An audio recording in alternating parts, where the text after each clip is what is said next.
Hey, Celine, welcome to the show as a way of getting started. Tell us about yourself. Yeah, thanks, Brian. So my name is Selin. That is a Turkish name. I'm half Turkish. A little bit about my background. I actually graduated with a pre-med double major in biology and chemistry. Decided I didn't want to go to medical school, so I started in a recruiting agency, partially recruiting, partially sales. And then spent about a year and a half doing that, transitioned into a district management role over a team of about 10 to 12 account managers. And that was kind of challenging. It was actually at Ameripride, which, if you know anything about the industry, it's uniform and linen services. Oh, okay. So a lot of older men who were kind of set in their ways. It was a challenge, but it was a fun challenge. And then from there, I was fortunate enough to get an offer at LinkedIn, which is where I am currently at, where I am a relationship manager, which is account management and also sales. Okay, cool. How do you like that? I love it. Yeah. It is challenging in different ways. It makes you think incredibly more strategic than anywhere I've been before. And there is a level of communication and service that is upheld simply because it's LinkedIn, Yeah. but it's stretched me in ways that I know are going to set me up, for the future. So I love it. I love to be challenged. Cool. And who do you call on? Who are your clients? Yeah, so it ranges. I'm in the small business realm, but I kid you not, any and every industry, pharmaceuticals, transportation, some of them I have that are recruiting agencies if they're a mom and pop shop kind of deal. But you have to brush up and really understand the industry, otherwise you can't talk the talk. Yeah. And what's it like when you have like a big brand behind you? Because you not only have LinkedIn, you got Microsoft, and LinkedIn's probably very well understood. Yeah, so it's kind of a double-edged sword. It's good because I'm confident in what we sell and maintaining the partnerships strictly from the standpoint that there is no other LinkedIn. Right. Regardless of what anyone says, Yeah. Indeed, Career Builder, some of the competitors that we hear, they're good at what they do, but they do not do what we do. Yeah. So that's convenient to be able to have that leg to stand on. But the other side of that is, if you mess up or if communication isn't clear, because that happens, we're human, that level of expectation because of that brand is there. And so you have to really humble yourself sometimes and just say, hey, I'm the one that messed up this time, but Yeah. let's move forward and how can we fix this? Okay. And who do you sell to within the account? Yeah. I sell, oh goodness, and this ranges. It could be the CEO, CFO, the recruiter, the HR director. It could be the HR manager. So I kind of have to pivot depending on who I'm talking to, because the CFO doesn't care about how many emails, were sent, but the recruiter does, versus Yeah. the recruiter doesn't care what cost per hire was, but the CFO does. So it could be anyone ranging from, top level executives down to the sourcer or the recruiter. And what's the real challenge? I'm sure, is it getting into the account, or is it just keeping it moving and upselling, or? Yeah, I would say twofold. I have a couple of answers to that question. So, as a relationship manager, we have this book of existing accounts, so we don't have to get into it, but that upsell is extremely important.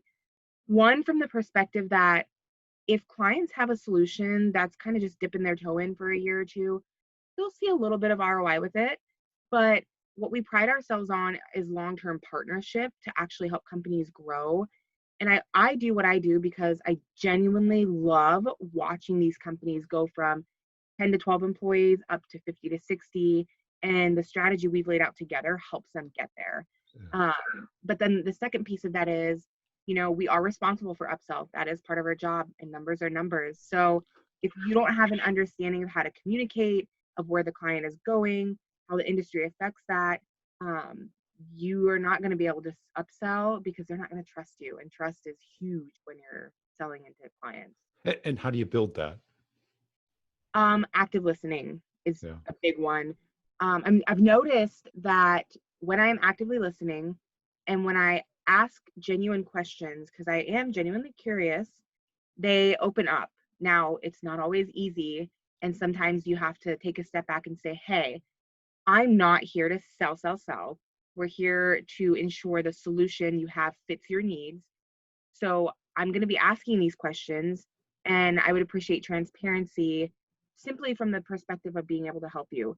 Is that something that is, okay to ask? And typically when I take that step back and I'm transparent with them, they're like, oh, okay. And then that guard comes down.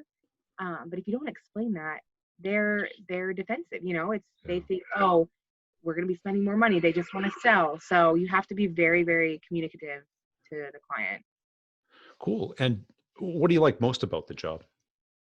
I would say I have the autonomy to really do what I want, and not in the sense of make my own schedule, which is part of it, which is nice, but I have my book and I run my book the way I want to run my book, within the parameters of, rules of engagement and stuff like that.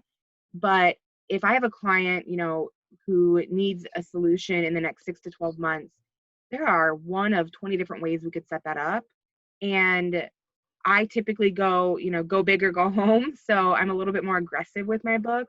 But we're given the autonomy to really just run with it and make it ours. And this day and age, that's really important for salespeople to be able to do. Yeah. And how much of your time is outside versus inside the office? So for the small business realm, we have to justify client visits because, It's compared to some of timing. our larger accounts, they're not spending very much comparatively.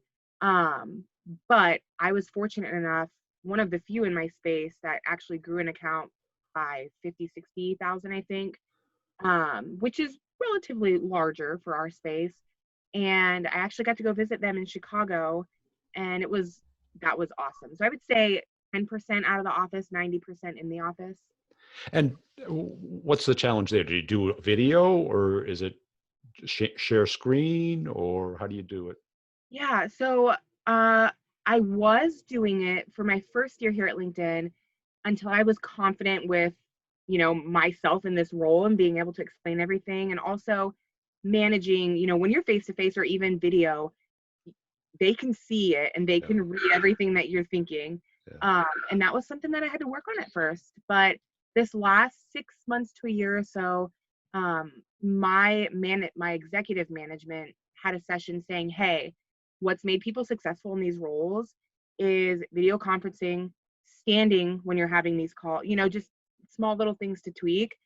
And I was like, all right, let's do this. So all of my calls now, whether my client is video conferencing or not, I do them just so they can see me, they can start to trust me, and they know who they're dealing with. Yeah. And how do you use LinkedIn to build your market or stay in touch with your clients?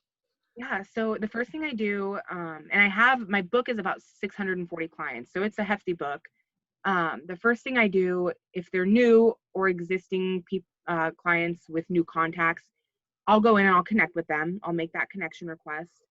After that, we have Sales Navigator is another product that we have Yeah. more for like a sales team. But through that, I'm able to watch for updates on company or updates that are shared from contacts. And so I'll keep a close eye on that in case there's, a big announcement or anything. Other than that, honestly, I am huge on my outreach. So every month I want to hit all 640 clients, give or take a few, whether it's one quick phone call as a voicemail or an email saying, hey, just checking in. Do we need a call? If not, great. It's a lot, but I notice that when I'm in front of them, questions that they may not ask if I didn't reach out, they ask, and we clear that big ambiguity up. Yeah. Now, given the huge book, how do you prioritize? So we do this thing here internally where it's like big wins, churn, meaning like they won't renew. And so I focus more on the ones that are at risk for not renewing, simply because it's usually an education piece, especially with software. And if it's education, that's super simple to fix that and have them on the right path. When it comes to our like big wins, that's where we go big. We're like, hey, we know that the budget is there. We could pull from marketing too, because this is directly correlated with recruiting. But usually those two buckets get a majority of the time. And then the clients that, being here for just about 2 years that renew year over year at the same, and they're just not going to grow. They'll get some time, but not as much as the other ones who are willing to invest more and partner closely together. And what is the obstacle for them not using it? Is it just technology, like you said, or they're just not used to um, a new product might be new for them, or Yeah, I think I think there's a couple things actually. It's a really good question. The first is not knowing how to navigate in the tool. And so I usually do once or twice a year, I do training with my clients, and I let them know, hey, if you need this, the offer's on the table. If not, and you feel confident, totally fine. And with my new clients that get assigned to me, I definitely do the training if they haven't been previous users. But I think the first thing is getting in there, and it's a robust tool. The recruiter seat is very robust. So if you don't know how to manage that and be efficient and effective, you can get really bogged down and confused with the process. And the other piece of it is, hiring may take a back seat for a couple of months, depending on internal initiatives, and then getting back into it, you know, honestly, that's also an education piece. It's just, hey, what do we need to set up in here to get you to be efficient? Because if it's taking too much time, you're not going to be motivated to get in and use the solution. And so it's just having those honest conversations with clients that, hey, you're going to end up spending 40, 50, 60 grand on agencies. Whereas right now, if your investment is 10,000, we can hire with that. You just have to use it. yeah. And given you had a very different education versus what you're doing now, Oh yeah, very different. um, what what background or experience helped you become great at sales? Because it wasn't. Yeah, that's, oh gosh. I would say I have a very, very analytical, like black and white mind. It either is or it isn't. That that creates a very direct type of communication style. And sometimes that needs to be finessed because you don't always deal with extremely direct people. But I've noticed that my science brain just it just lays the path out, and it's like, hey, this may not be obvious to you, but let's take a step back and let me show you how it can be obvious. Yeah. And so the complexity of the classes and the degree that I have, I think that helps break down some of the more complex solutions, or maybe they have different strategies internally that because of their own regulations they have to follow. I think that my background with that really helps, like, oh, we have to really be strategic, like legally we have to be strategic. Yeah. And I don't think I would be able to do that without my degree. And did you study sales like you did medicine or biology and stuff? Or I don't mean in school, I mean on your own. A little bit. So through college, I was actually a sales manager at Victoria's Secret. And so that was, That at doesn't first count. it doesn't, It but does. It does. I sold but shoes, so yeah. it counts in the sense of You're I dealing with and I people. tested, yeah, I tested different things when people would come in, when it came to like interactions. If I stood behind a certain mannequin, or if I introduced myself a certain way, and this is just, my nerdy science brain, um, people react very differently. And so it was more of the communication, not necessarily how can I sell this person 9 bras instead of 3, right?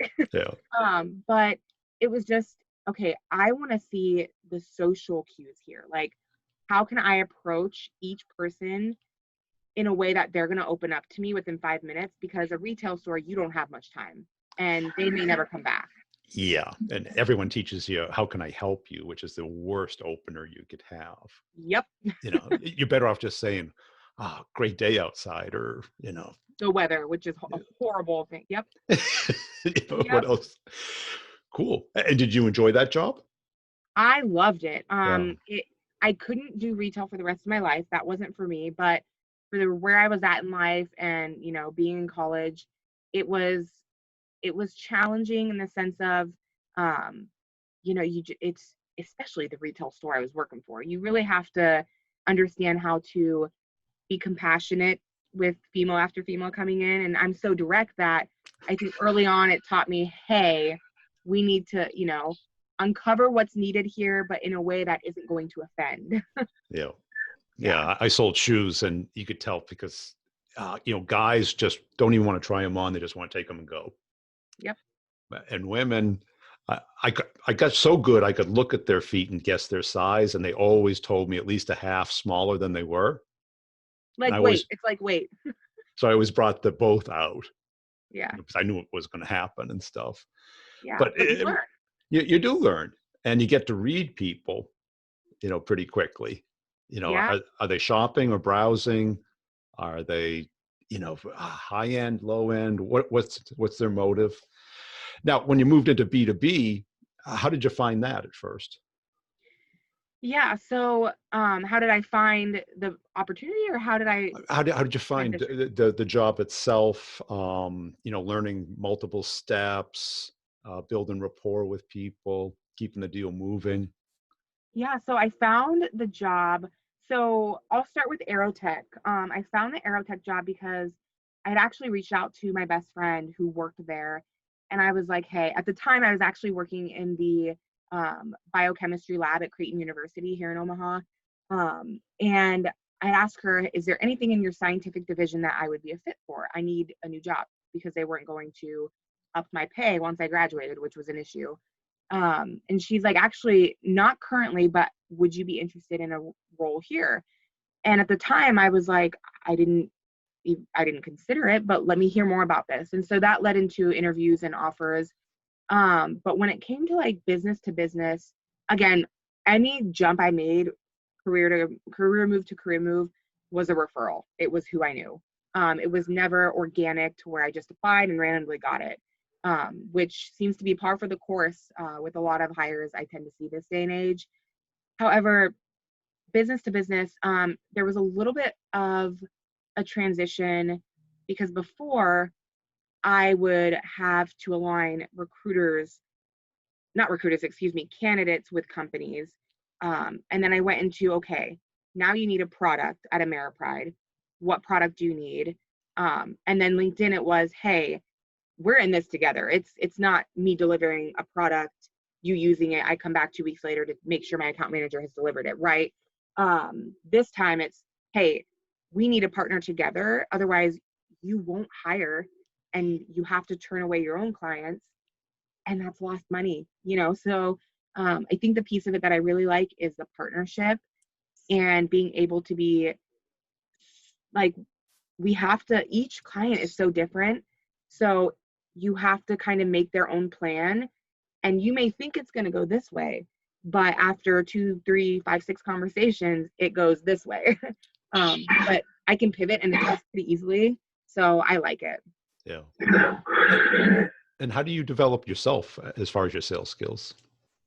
Yeah. So internally here, LinkedIn is very, very good about personal and professional development. And so the one thing I personally do, I'm a huge on podcasts, whether it's during my cardio, when I'm getting ready in the morning, even at night, just sitting around. So I'm huge on podcasts just to continue to ingest that information and material. I am a huge reader. I love books. I don't like digital, so I don't have like a Kindle or anything, but I like old school books. So I make sure at least once a quarter minimum that I have a professional type of book that helps in the sales world or even in communication or anything like that. Um, and then outside of that, we do some things here internally at LinkedIn to brush up on our sales skills specific to what we do here. And then externally, I have a couple different mentors that help me just understand the business or even internal politics from a different perspective. And they kind of help me say, hey, I view it this way. Does this make sense? Do you need me to explain differently? And all of that combined together, along with day-to-day experience, honestly helps very, very much. Yeah. And do you have a particular pattern of how you manage your time during the week? So I work, if I had to be transparent on this, I work about 60 hours a week. Wow. Usually I'm in the office about 7 to 8 hours a day. I split my day up because we can make our own schedule. So I'll get in around 7 or 8, work till about 3 or 4, and then I'll go to the gym because that's my therapy every day. And then after that, I don't have a family, so right now I can do this, but I'll go home and I'll work for a few more hours. Um, and usually, depending on my email needs to be under control because that's typically immediate needs or immediate sales. And then from there, I'll do the outreach to my clients based on who do I think is got low usage, who needs a retraining, who is investing and needs to be a little bit more white gloved. Um, and so it kind of takes that natural progression. Okay. And what do you see as your strongest sales skill? I would say I think of two things. The first would be uncovering the business objectives for my clients. I think I'm very good at being able to dig in and understand what they need to accomplish. Once I understand that, I know our solutions very well that I can set them up effortlessly. The other piece is I connect very well to a lot of different people from a lot of different walks of life. And even over the phone or video, I think it's important to be able to have that skill, um, because I was raised very differently than a lot of people that I work with, and I think that that perspective helps shine light on individuals in different countries, different languages, whatever that looks like, and that's helped me out tremendously. Now, you brought that up. How were you raised differently? So my mother was born and raised in Turkey, and so her side of the family was very heavy Muslim, very, very heavy into that religion. And so growing up, it was very conservative, very strict. The level of respect for elders was huge. And so having that type of influence at a young age helps me understand, if I'm dealing with someone in a different country, um, I understand, heavier accents are very easy for me to understand. I never have an issue. But I also understand the dialogue and the communication style. Sometimes they're very direct, and it's not that they're rude, that's just how they communicate. And so small things like that that add up to be large things over time really have helped, especially in my book, because I've got clients globally in the US. Some of them are in Turkey, which is actually really cool.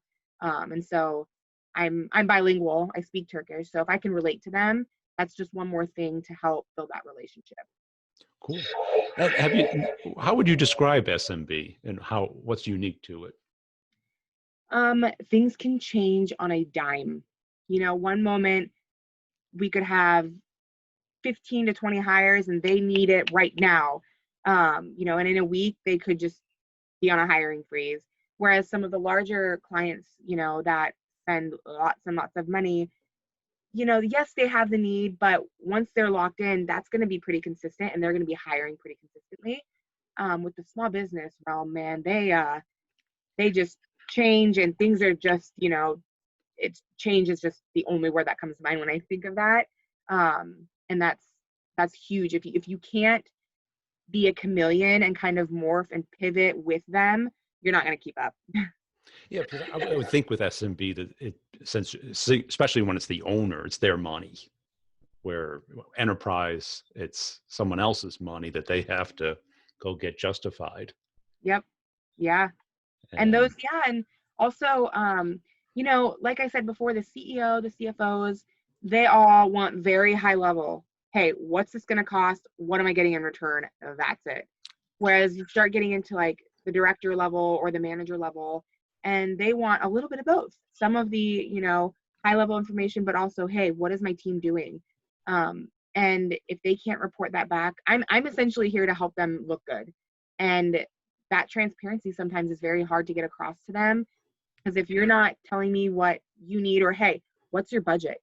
So often I ask that question and it's like, oh, well, I don't want to tell you that. And it's like, no, I'm here to work within that. But if I don't know it, I may overshoot and look like a complete jerk, and that's not why I'm here. So really that transparency is huge. And are you able to do that on the fly as far as like talking to the owner about what they care about, the cost, and then Yeah, talk to the middle? Because the middle is the hard part, right? it is the hard part. I can do that on a fly. It took me a while to understand how to kind of pivot that. I would be so bogged down with, okay, here's your usage, here's how many emails are sent. You know, I think we can do better this next year. They don't care. They just want, hey, what is the overall investment? What is the return on that investment? And so once I understood what each level cared about, then it was game over. I was like, all right, cool. You don't care about that. Let's move over here, you know? So, and also like building slide decks and actually visually showing them, hey, this is how I find this number. And, you know, $2,000 cost per hire is much better than a $20,000 placement with an agency. Yeah. And that's how you justify it from an economic standpoint, is comparing it to the alternatives. Yeah, and so that happens on the front end too of just saying, hey, what would make this tool successful for you? And to some clients, it may be one hire. One hire makes it successful. To other clients, they're like, hey, if not all, most of our hires need to come from this. And then others are just, you know, some use it for events that they put on. They'll email people to attend. And if they can get enough in-mail sent out with enough people attending, sometimes it's simple and that's enough to justify the cost of it. So it's really dependent on industry and clients and what their goals are, because it isn't always a cost per hire or, you know, 100 in-mails sent a month is a check yes in that area. I'm sure you see a lot of salespeople there. What differentiates the best from the rest? Yeah, so it's no secret that LinkedIn's got a lot of talent. And so what I found early on, and this was a hard lesson for me to learn, I started here successful and then I kind of took a dip and I was struggling for a while. And then I really found my groove and it's been on the incline since then. But I would say the outreach is huge in our realm. If you're not in front of your clients, you're losing them. You're not winning. And so the outreach is huge, but then also time management. Time management in this role, if you're bogged down in your email all day, every day, you're missing out on potential add-ons and upsell. So if you can figure out how to really adjust your schedule and you can figure out, you know, how to do your outreach. And then the third component would be understanding what we do. We are not recruiter and jobs. We are LinkedIn. It's a platform. So a client may touch on, hey, our brand is weak and internal professional development isn't as strong as we would like, but we also need to hire. Well, that right there is three of our verticals: marketing, internal, LinkedIn learning, and recruiting. So once you take a step back and understand the platform and what the platform is trying to do and provide for clients, then it's a game changer because you sell the platform, not the one vertical of the solution. Great. And I bet with a big company, there are a lot of distractions, right? Oh yeah. Oh yeah. External, internal events. If you're, you know, outside of your job itself, if you're involved in employee resource groups or a lead for community event, like there is a lot. And I like that because I used to be Right. super involved in high school with 20 different things. So that's my nature. But it doesn't mean it's not challenging sometimes. Right. Cool. Hey, appreciate your time. Where can people go to follow you? Yeah, on LinkedIn. And then I'm also on Instagram. Yay. Cool. Thank you. Yeah, thank you, Brian.